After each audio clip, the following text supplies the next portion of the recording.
This is We Are Water Protectors, written by Carol Lindstrom and illustrated by Michaela Goad. I will begin by reading the first part of the story. Water is the first medicine, Nokomis told me. We come from water. It nourished us inside our mother's body, as it nourishes us here on Mother Earth. Water is sacred, she said. We stand with our songs and our drums, we are still here. The river's rhythms run through my veins, runs through my people's veins. My people talk of a black snake that will destroy the land. Spoil the water, poison plants and animals, wreck everything in its path. When my people first spoke of the black snake, they foretold that it wouldn't come for many, many years. Now the black snake is here. Its venom burns the land, courses through the water, making it unfit to drink. We Are Water Protectors follows a young Indigenous girl who witnesses pollution threatening her community's water. As the black snake, a metaphor for a pipeline, spreads, she and her community unite, drawing on elders' wisdom and ancestral strength.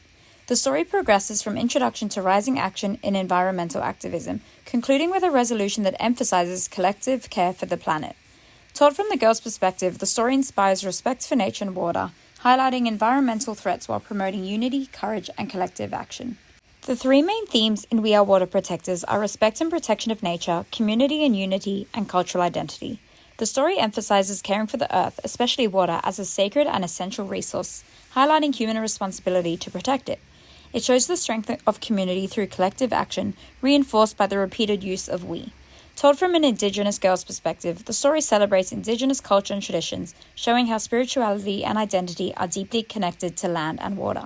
When reading any book, it's important to consider the author's identity and perspective, as these shape how readers understand the story and its ideas. In this book, Lindstrom, a Northern Ojibwe author, New York Times best-selling and Caldecott-winning writer, draws on her upbringing in an Indigenous community deeply connected to water and land. Inspired by Indigenous movements, the book highlights the enduring importance of protecting water, the environment, and Indigenous rights for future generations, offering readers an authentic Indigenous perspective.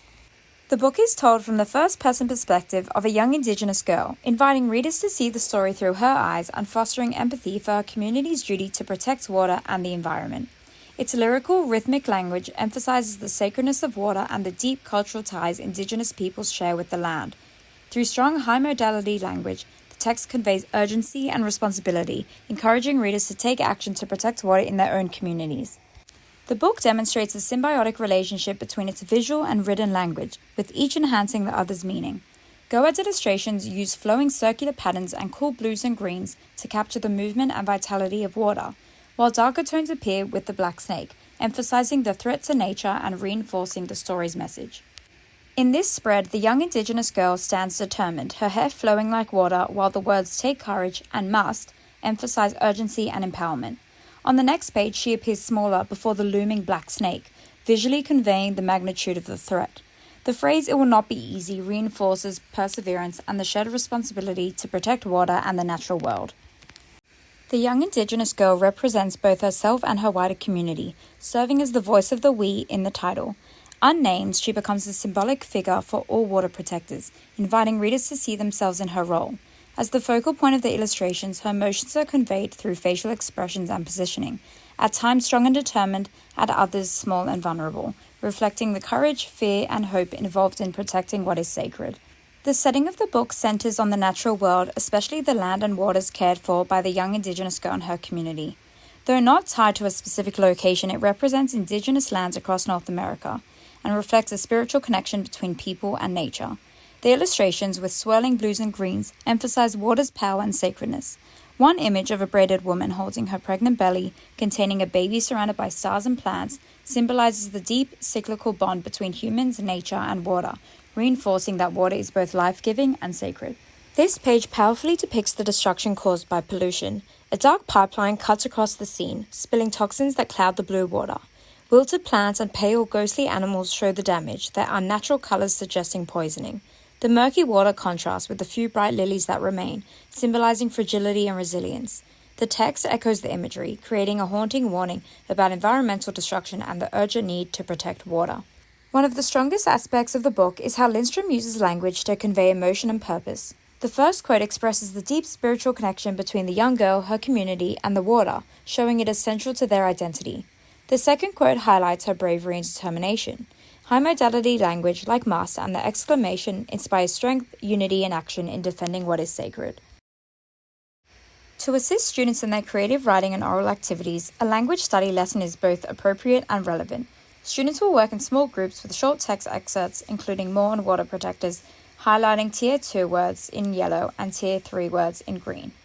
They will discuss meanings and context, then as a class examine how this vocabulary shapes the text's meaning, tone, and themes, emphasizing cultural and spiritual connections to water.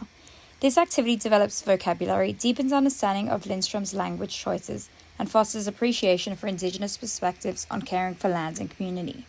This creative writing lesson lets students apply their understanding of language and theme by planning, drafting, and revising a persuasive letter to the Prime Minister on protecting Australia's environment. They will connect the book, which reflects Indigenous North American perspectives, to Aboriginal and Torres Strait Islander values of caring for country. Students will use Tier 2 and Tier 3 vocabulary from the previous lesson to strengthen their writing, then refine their letters for word choice, sentence structure, and punctuation. This activity builds formal writing and persuasive skills while reinforcing how language can advocate for environmental and cultural respect. Participating in dialogue is key to engagement and impact. In this activity, students will take part in a structured class debate on environmental protection, assigned roles supporting or questioning actions to preserve Australia's water and land. Drawing on We Are Water Protectors, they will explore Indigenous North American advocacy and connect it to Aboriginal and Torres Strait Islander perspectives on caring for country. Students will plan arguments using persuasive language and Tier 2 and Tier 3 vocabulary, practice confident speaking and respectful listening, and reflect on their use of language, evidence, and tone. This activity builds oral communication, critical thinking, and cultural understanding. To support the language study, students will receive a word bank of Tier 2 and Tier 3 words with simple definitions and examples. Working in pairs or small groups, they will discuss meanings and highlight the words in the text, using sentence starters like, "The word blank means blank," or "I can use blank in a sentence like blank," to practice comprehension and written expression. Teachers can model examples to show practical applications related to the environment and Indigenous cultural concepts. For advanced students, they can create original sentences or short paragraphs using these words, experimenting with combinations to convey meaning, emotion, or cultural depth. They may share their work in groups or class discussions, reflecting on how word choices strengthen writing and connect to the themes of We Are Water Protectors. Both We Are Water Protectors and Wildlife Australia celebrate the sacredness of nature and the deep connections Indigenous peoples have with the land and water. As multimodal picture books, they combine visual and linguistic features, allowing Stage 3 students to explore narrative, imagery, symbolism, and perspective while developing vocabulary and comprehension. Both emphasize respect for the natural world and the responsibility to protect it, offering opportunities for personal and cultural connections. Similarly, We Are Water Protectors and Debbie Levy's Changes in the Air highlight environmental themes, from the sacredness of water and Indigenous activisms to climate change and human impact. These texts engage students with multimodal elements and encourage analysis of theme, perspective, and cause and effect relationships, fostering informed responses and reinforcing the Stage 3 curriculum focus on understanding and creating a wide range of texts. As a cross-curricular activity, students will examine Goad's illustrations in We Are Water Protectors, focusing on flowing lines, layered textures, and bold colors that symbolize water's sacredness. They will discuss how Goad's cultural context and artistic choices shape the text message. Students will then create artworks inspired by her style, incorporating Aboriginal art techniques like dot painting, line work, and symbolic patterns to represent water, community, and connection to country. Finally, they will explain their artistic choices, reflecting on how their work conveys meaning and connects to the book's environmental and cultural themes, addressing the visual arts outcome. Thank you for listening.